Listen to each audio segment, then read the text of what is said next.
Assalamualaikum warahmatullahi wabarakatuh. Alhamdulillah wassalatu wassalamu ala Rasulillah wa ala alihi wa ashabihi wa mawala. Sahabat NU yang dirahmati oleh Allah Subhanahu wa taala. Ramadan memiliki banyak nama. Di antara nama Ramadan disebut dengan Syahrul Quran, bulan yang di dalamnya diturunkan Al-Quran dan menjadi bulan-bulan manusia dan umat Islam bercinta dan mendekatkan diri dengan Al-Quran.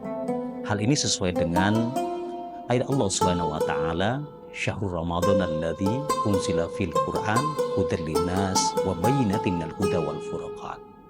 Di mana Ramadan itu sebagai bulan di mana diturunkannya Al-Quran yang menjadi petunjuk dan pembeda manusia.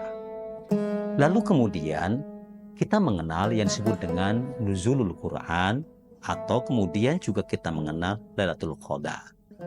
Apa perbedaan dengan Nuzulul Quran dan Lailatul Qadar?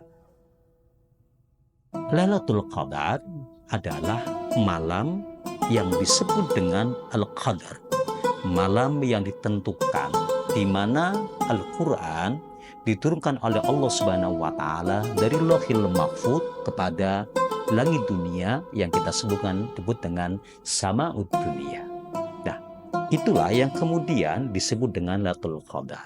Nah, malam-malam diturunkan Al-Quran yang disebut dengan Lailatul Qadar ini diyakini oleh banyak ulama turun pada Ashur Awakhir Ramadan, 10 malam terakhir di bulan Ramadan. Sekalipun banyak sekali hujah ulama yang mengatakan bahwa Lailatul Qadar itu tidak tergantung kepada Ashur Awakhir atau 10 terakhir. Lailatul Qadar itu juga bisa terjadi di awal Ramadan atau kemudian 10 malam awal Ramadan atau pertengahan atau Ashur Awakhir. Yang terpenting bagi mereka yang menginginkan mendapatkan Lailatul Qadar harus mulai berjaga-jaga dari mulai awal Ramadan sampai akhir Ramadan.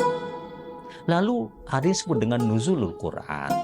Apa itu Nuzulul Quran? Nuzulul Quran adalah turunnya Al-Quran yang diturunkan oleh Allah Subhanahu wa taala melalui malaikat Jibril dari langit bumi atau Sama'ud Dunia kepada baginda Muhammad sallallahu alaihi wasallam, yang ketika awal pertama kali turun itu pada tanggal 17 Ramadan, di mana diterima oleh Rasulullah SAW di Jabal Nur ketika Rasulullah khalwat atau menyendiri di Gua Hiro melalui malaikat Jibril, di mana ayat pertama kali turun adalah Iqra bismi rabbikal ladzi khalaq khalaqal insana min 'alaq iqra wa rabbuka akram alladzi 'allama bil qalam 'allamal insana ma lam ya'lam. Jadi kalau kita mau runtut bahwa Nuzulul Quran adalah prosesi turunnya Al-Quran dari Lauhil Mahfuz kepada Sama'ud Dunia atau langit dunia secara sekaligus, kemudian ada yang disebut dengan Nuzulul Quran, ya, atau saya ulangi lagi, yang disebut dengan Lailatul Qadar.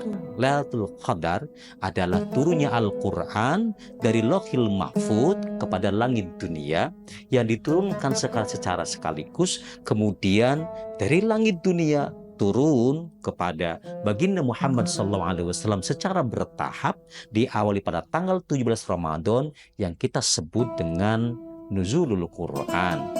Berapa lama prosesi turunnya secara bertahap? Selama 23 tahun lamanya. Nah, teman-teman yang dirahmati Allah Subhanahu wa taala. Oleh karenanya, Ramadan itu menjadi momen kita untuk membiasakan habits untuk melakukan membaca Al-Quran. Saya sering menyampaikan bahwa ya, membaca Al-Quran itu tidak harus kemudian tamat selama Ramadan. Tidak harus mengejar supaya tamat, walaupun tamat itu penting. Tetapi yang paling penting adalah habitual, tadriji, secara kontinuitas kita membaca Al-Quran. Berapa sih ayat sih yang kita sukai yang tidak memberatkan kita baca Al-Quran? Taruhlah satu hari 10 ayat, Setiap jam berapa Ustadz? Silakan jam 6 pagi. Baca Al-Quran selama 30 hari, setiap jam 6 dan 10 ayat. Yang dibutuhkan adalah kontinuitas secara terus-menerus, sampai kemudian ketika Ramadan selesai, kita tetap membaca Al-Quran walaupun hanya 10 ayat. Inilah yang sering disebut dengan filosof Barat yang bernama Maxwell, yang dia katakan orang akan mencapai kebiasaan yang mendarah daging pada dirinya kalau dia melakukan kontinuitas selama 26 hari. Ramadan berapa lama? 30 hari.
Assalamualaikum warahmatullahi wabarakatuh.